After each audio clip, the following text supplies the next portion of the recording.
Welcome to Paranormal, UFO and Fringe News Podcast, where our goal each week is to bring you the top 5 fringe news stories in 10 minutes that the mainstream media will not cover. Plus, we're going to throw in the occasional feature story. I'm not a puppet. I'm a real boy. I know there's no such a person as Dracula. You know there's no such a person as Dracula. But does Dracula know it? Hold your ears, folks. It's showtime. MUFON Case 112,207 Bucksport, Maine, November 3, 1967. The UFO was 120 feet across with bluish light projecting downward and with a glow that stretched across the entire underside. At first it was clam-shaped, then the upper middle expanded upward and revealed 4 windows arranged evenly around the dome. A reptilian-like entity floated up to a window facing us. It spoke to us by telepathy. It then waved to us. The dome then retreated back into body of the ship, then rose up to about 100 feet in the air, then slowly moved to the east and disappeared. At 11:08 my father pulled into our yard from work. He walked up and touched my mom on the shoulder. She screamed and jumped, then came out of a fog and grabbed him tight. Our cat, who had been in mom's arms, screeched and leaped out of her arms. I looked at her and said, "Just do what they say and everything will be okay." MUFON Case 112,143, Flagstaff, Arizona, November 6, 2020. UFO sighting was the size of a volleyball with a shiny silver surface. It came from the north, over Highway 89 southbound into Flagstaff. It flew overhead roughly between milepost 431 and 430. At first I thought it was a Mylar balloon until I noticed it didn't have a tarnished surface and there was no design on the surface. Before this UFO sighting crossed the traffic median and over Highway 89 north, it slowed down, made a J-like turn and proceeded northeast. I was driving, so unfortunately I didn't take a picture. MUFON Case 111,864 Mills, Pennsylvania. Amazing UFO reports large rotating saucer hovering in Mills, Pennsylvania. On July 10, 2020 about 1 a.m. I saw a large rotating saucer-shaped UFO with dome. This UFO sighting stayed in one spot well above the tree line on the hill across the road from me. It was white, pulsating, and rotating. It had some red and blue flashing lights that I could see when it was rotating. Then in 3 to 4 minutes I saw an orange round ball, orb, come up from below the tree line. It went toward the saucer. It was almost to it, then went back the way it came and back down below the tree line. After a few minutes the saucer was gone. It just disappeared. I am not certain about the degree. 15-20? It was not far between my neighbor's houses above the tree line on the hill, not very high in the sky. The U.S. region has had 4,040 reported UFO sightings to date.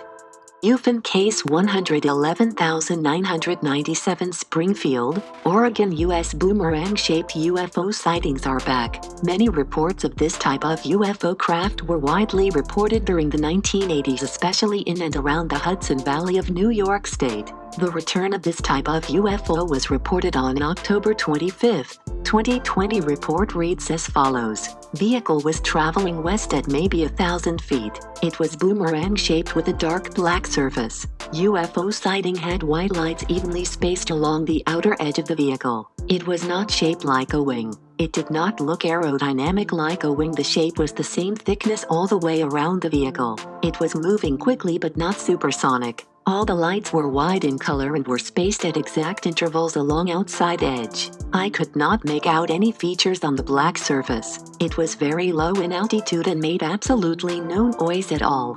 MUFON Case 111,926 Clinton, Tennessee, USA. UFO sighting up close and personal reported. Observed a oval-shaped UFO sighting which was a green translucent color. It moved from the west and stopped very abruptly in a field to the left off the road we were traveling on. As we drove closer to its location it disappeared and it left a tracer that didn't linger.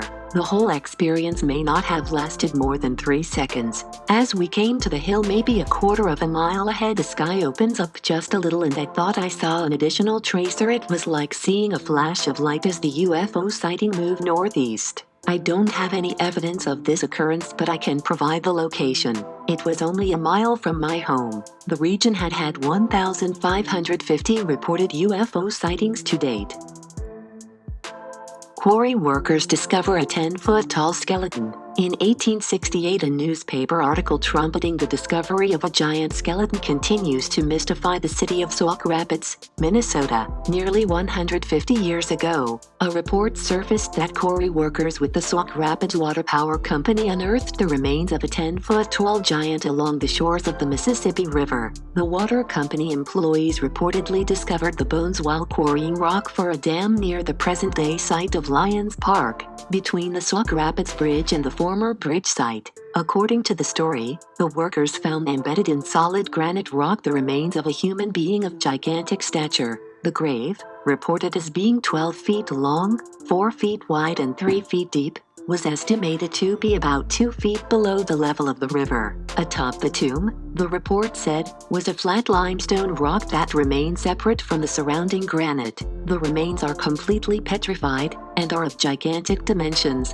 The story states, the head is massive, measures 31.5 inches in circumference, but low in the os frontis, and very flat on top. The story offers additional dimensions, such as a 26 1/4 inch femur, a 25.5 inch fibula and more than 59 inches for the measurement around the chest. The skeleton measured 10 feet, 9.5 inches from the crown of the head to the sole of the foot. Nearly 150 years later, townspeople still do not know if the story was real or merely fiction, leading to spirited debate over the veracity over the tale.